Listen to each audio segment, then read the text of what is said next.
আমি তো চলে যাচ্ছি, তুই ওদের খেয়াল রাখিস। কিন্তু মা, আমি ওদের কিভাবে খেয়াল রাখবো? জানি না, আমাকে বেঁচে ওরা ওদের অভাব দূর করতে চেয়েছিল। সৃষ্টিকর্তা, আমি তো চলে যাচ্ছি, ওদের তুমি দেখে রেখো, ওদের অভাব তুমি দূর করো। ছাগলটা মারা যেতেই চারপাশটা সোনালী আলোয় ঝলমল করে ওঠে। মা, তুমি কথা বলছো না কেন?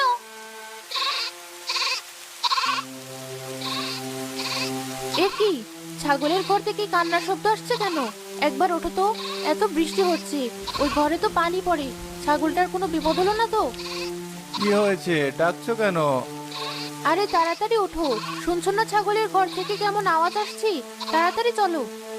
আরে তাই তো, চলো চলো, দেরি করো না।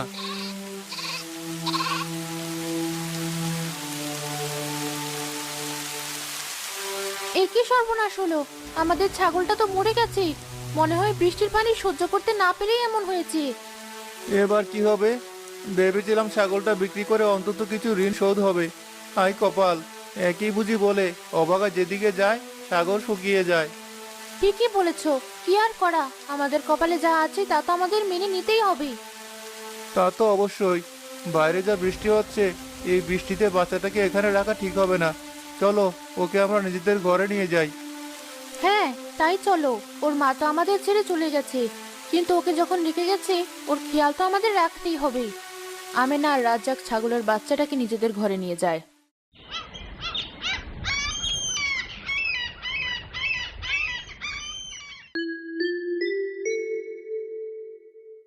আরে বাহ, আমাদের ছাগল ছানাটা তো খুব সুন্দর হয়েছে মা। হ্যাঁ মা, ঠিক বলেছিস, বাচ্চাটা খুব সুন্দর হয়েছে, কিন্তু জানি না ওকে আমরা আর কতদিন নিজেদের কাছে রাখতে পারবো। কেন মা? না মা, ওকে আমি কোথাও যেতে দেব না, ওকে আমি নিজের কাছে রাখবো। মা তো ঠিক কথাই বলেছিল, আমাদের মালিকেরা আমাদের খুব ভালোবাসে, কিন্তু মাঝে বলেছিল ওদের সাহায্য করতে। আমি কিভাবে ওদের সাহায্য করব? মা, আমি ওকে মাঠে নিয়ে যাই। না মা, ও তো এখন অনেক ছোট, আর একটু বড় হোক, তারপর নিয়ে যাস। আচ্ছা মা, ঠিক আছে, তাহলে চল, তুই আমার ঘরেই চল। রুহি বাচ্চাটাকে নিজের ঘরে নিয়ে চলে যায়। কিরে রাজ্জাক, আমার মুখ বেজার করে বসে আছিস কেন? আর কি বলবো চাচা, আমার খবর তো সবই জানো। এই বছর বৃষ্টিতে সব ফসল নষ্ট হয়ে গেছে, চাষাবাসের জন্য কিছু ঋণও হয়েছে। তাই এখন ভাবছি ওগুলো কি করে শোধ করব। কেন? শুনেছিলাম তোর নাকি বেশ বড় একটা ছাগল আছে, সেটা বিক্রি করে নাকি সব ঋণ চুকিয়ে দিবি। তা এখন কি হলো? আমার কি আর সেই কপাল আছে চাচা? গতকাল রাতে ছাগলটাও মরে গেছে। বলিস কি? তাহলে তো ভারী বিপদ। তার বলছি কি। আরে আরে, ওই তো জসিম ভাই আসছে, উনি আসার আগেই চলে যেতে হবে। আরে আরে, রাজ্জাক ভাই, কোথায় চললে? আমি তো তোমাকেই খুঁজতে এখানে এলাম, কিন্তু আমার তো মনে হচ্ছে আমাকে দেখে তুমি পালিয়ে যাচ্ছ। ও জসিম ভাই, কি যে বলো ভাই, পালাবো কেন? অত শত জেনে আমার কাজ নেই। তুমি বলো তো, আমার টাকাটা তুমি কবে দেবে? দুটো দিন তো পেরিয়ে গেল। ভাই জসিম, তুমি তো বলেছিলে আমাকে একটা সপ্তাহ সময় দেবে, এখনো তো কিছুদিন বাকি আছে। ও, এই কথা। বেশ তো, তাহলে তো ভালোই হয়। তবে মনে রেখো, আমাকে আমার টাকা ফেরত না দিলে তোমার কিন্তু ভালো হবে না। না ভাই, ফেরত কেন দেব না? হাতের টাকা এলে আমি সব টাকা তোমাকে ফিরিয়ে দিব।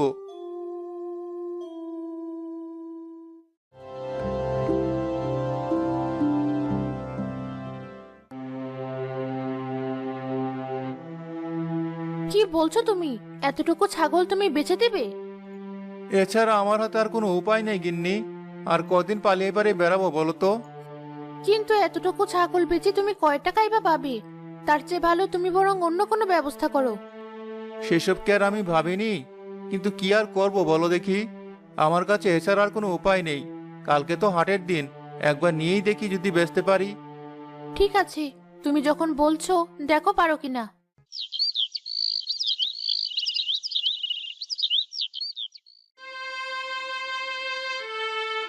মা, বাবা ছাগল ছানাটাকে কোথায় নিয়ে যাচ্ছে? ওকে আর আমরা রাখতে পারবো না, তোর বাবার হাতের অবস্থা ভালো না। ওটা বিক্রি করেই আমরা বিপদ থেকে কিছুটা রেহাই পাবো। না মা, আমি কিছুতেই ওকে বিক্রি করতে দেব না।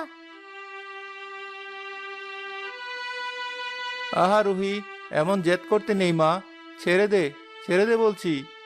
বললাম তো বাবা, ওকে আমি কিছুতেই ছাড়বো না। অমন করিস না মা।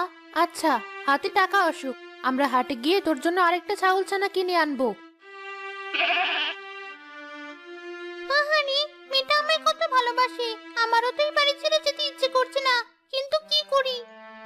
আহা, দেরি হয়ে যাচ্ছে। ছাড় মা, ছাড় বলছি। রাজ্জাক জোরে ছাগলের দড়িটা টেনে ধরতেই ছাগলটার পা ভেঙে যায়। হাই হাই, এ কি হলো? বাচ্চাটার পা বোধহয় ভেঙেই গেল। দেখলে তো বাবা, তুমি কি করলে? হায় আল্লাহ, এবার তো আমি আরো বিপদে পড়লাম। এই খোড়া ছাগল কে কিনবে? তুমি মন খারাপ করো না রুহি, ছেড়ে দে মা। এছাড়া যে আমাদের হাতে আর কোনো উপায় নেই। তুমি ওকে হাটে নিয়ে যাও, যা দামে বিক্রি হয় তাই হোক।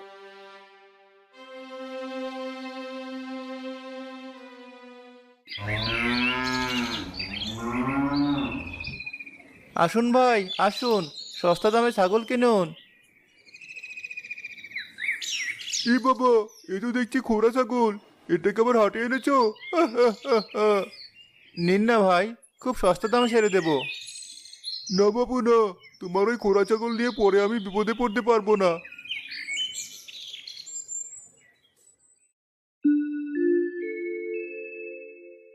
এই যে ভাই, তোমার ছাগল কত করে? একদম সস্তা ভাই, মোটে 1000 দিলেই হবে। সে না হয় বুঝলাম, তা তোমার ছাগল আমার বসে আছে কেন? দাঁড়াতে পারে না নাকি? আরে আরে, এ তো দেখছি খোড়া ছাগল।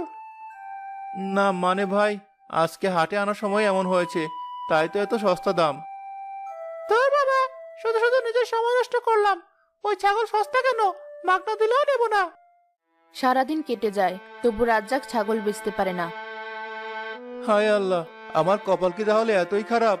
সবাই যার যার জিনিস বিক্রি করে বাড়িতে ফিরে গেল, অথচ আমার ছাগল বিক্রি হলো না। এই যে বাবা, তোমার ছাগলটা দেখছি ভারী সুন্দর। হ্যাঁ চাচা, কিন্তু দেখুন না, আমি কিছুতেই ছাগলটা বিক্রি করতে পারছি না। আপনি কিনবেন চাচা? না বাবা, আমার কাছে অত টাকা নেই। তবে একটা কথা বলি, এই ছাগল তুমি বেচো না। না বেচে তো উপায় নেই, আমার যে বড় অভাব। চিন্তা করো না বাবা, এই ছাগলই একদিন তোমার সব অভাব দূর করে দেবে। কি যে বলেন চাচা, এই ছাগল কি করে আমার অভাব দূর করবে? যাই হোক, সন্ধ্যা হয়ে এলো, আমি এবার বাড়িতে ফিরে যাই। কপালে যা আছে দেখা যাবে।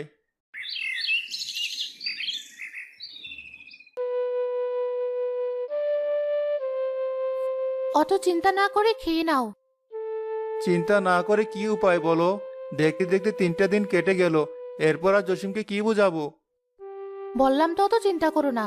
সৃষ্টিকর্তা নিশ্চয়ই একটা পথ দেখাবেন। তুমি খেয়ে দিয়ে শুয়ে পড়ো।